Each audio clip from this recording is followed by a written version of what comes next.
మస్ట్గా వస్తానండి. ఎందుకంటే చాలా ఇక్కడ వస్తే చాలా పవిత్రంగా అనిపిస్తుంది. శివుడు ఇక్కడే ఉన్నాడు అన్నట్టు నాకు అనిపిస్తూ ఉంటుంది. ఆయనకి స్వయంగా మనం శివునికే గంగాభిషేకం చేసినట్టు అనిపిస్తుంది. అందుకే తప్పకుండా ఎవ్రీ ఇయర్ వస్తాను. అలాగే ఇక్కడ పసుపు తాడు మస్ట్గా ఇస్తారండి. నేను ప్రతి సంవత్సరం పసుపు తాడుని మస్ట్గా తీసుకోవడానికే చూస్తాను.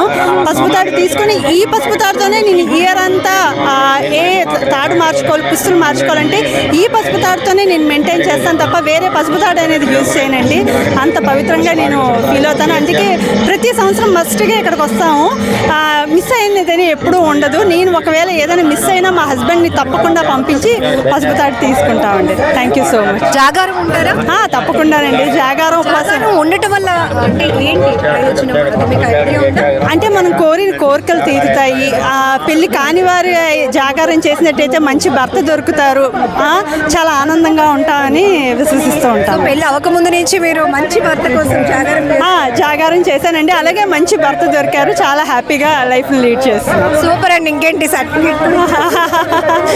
Okay, thank you so much అండి. Thank you.